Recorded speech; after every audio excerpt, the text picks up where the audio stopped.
Salutations les fighters. Les arts martiaux n'auraient-ils pas inspiré George Lucas dans la création de l'univers Star Wars? C'est ce que nous allons voir avec le sujet que je vous ai préparé. D'où vient le nom Jedi? Qui est la personne qui a incarné Dark Maul dans la menace fantôme? Qui est ce personnage petit par la taille mais grand par l'esprit et qui fascine autant? C'est ce que nous allons voir maintenant. Les Jedi sont des guerriers philosophes ouvrant pour le maintien de la paix dans la galaxie. Ils sont dotés de pouvoirs surnaturels. Il y a plusieurs sortes de Jedi tels que les Padawan qui sont des apprentis, les chevaliers et ensuite il y a les maîtres. Il y a 3 piliers fondamentaux chez les Jedi, la connaissance, la force ainsi que l'autodiscipline. Mais vous êtes-vous déjà demandé où George Lucas avait trouvé le nom Jedi pour la saga Star Wars? La réponse nous vient du Japon.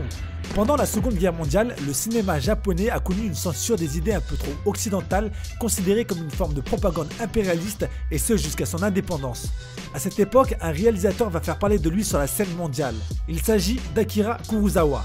George Lucas partit voir une projection d'un de ses films, Les 7 Samouraïs, et tomba sous le charme. Il s'en inspira pour sa saga galactique. Il va notamment prendre pour modèle le monde japonais avec l'image des samouraïs qui sont représentés tant que philosophiquement par les Jedi que physiquement en travers de l'armure de Dark Vador. De plus, le mot Jedi tire ses origines du terme Jidaigeki qui désigne des petits feuilletons télé se déroulant en temps des samouraïs. Ces ressemblances ne s'arrêtent pas là, ils partagent également une philosophie et un code de vie très similaires. Les samouraïs possèdent une loyauté sans borne pour leur maître qui symbolise la puissance et la justice du pays. Pour les Jedi, cette loyauté va au conseil qui a la même symbolique et la même fonction que les maîtres chez les samouraïs. De plus, les samouraïs comme les Jedi possèdent 3 valeurs maîtresses sur lesquelles ils calquent leur conduite. La modestie, l'humilité et la sagesse. Chez Anakin, c'est la fragilité de ses qualités qui vont le mener à sa perte et le faire basculer du côté obscur.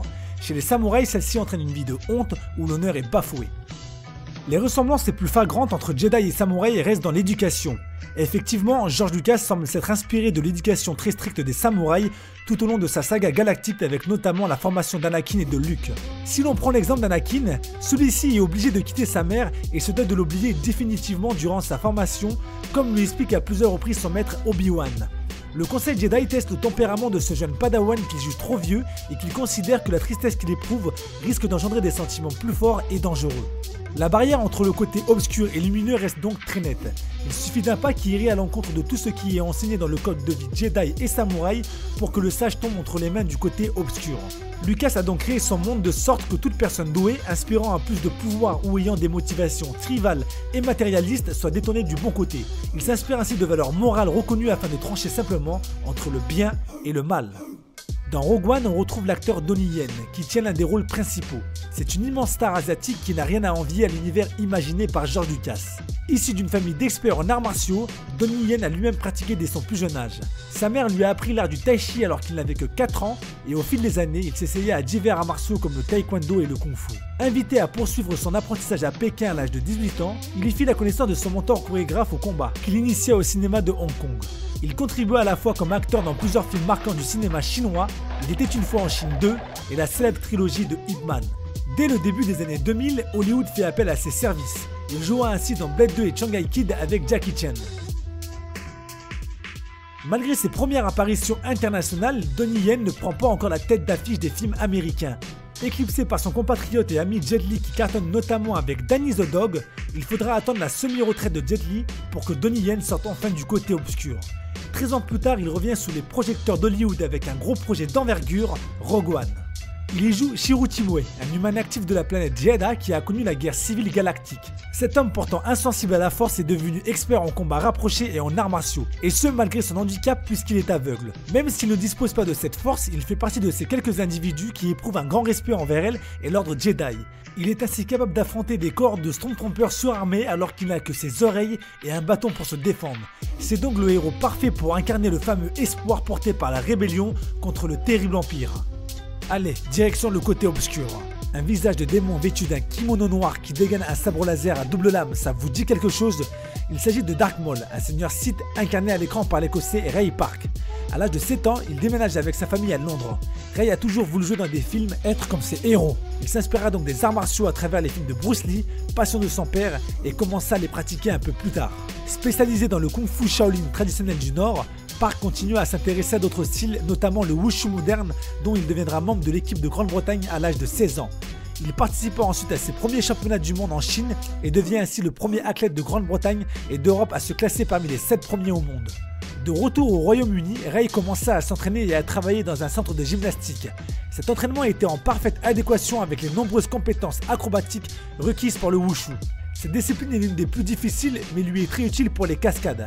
Ray s'est donc entraîné tous les jours dans la poursuite de son rêve et a ainsi joué comme doublure de cascade sur le film Mortal Kombat. En 1998, George Lucas commença la pré-production de Star Wars épisode 1, La menace fantôme.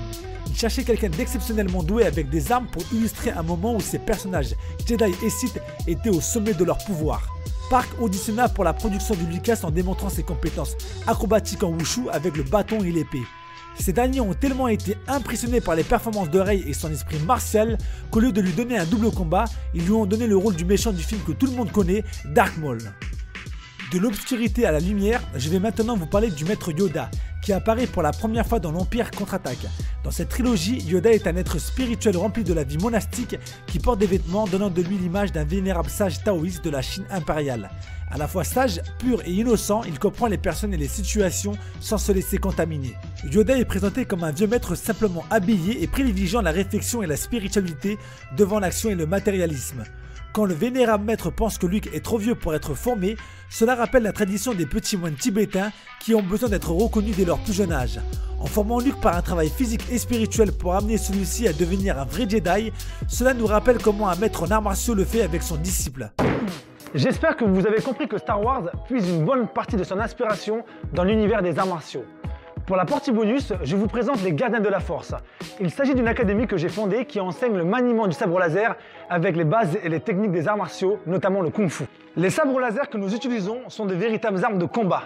Le manche est en aluminium et la lame en polycarbonate, la même matière que les viseurs de CRS, ce qui vous laisse imaginer leur solidité. Sachez que nous nous produisons en spectacle partout en France et nous sommes invités à de nombreuses conventions. Alors attendez-vous un jour à nous voir débarquer près de chez vous. Et enfin, je travaille avec mon équipe sur le projet d'un livre et d'une web-série qui parlera de l'univers des Gardiens de la Force.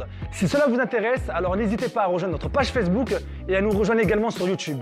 Sur ce, je vous dis que la force est avec vous et à bientôt les fighters.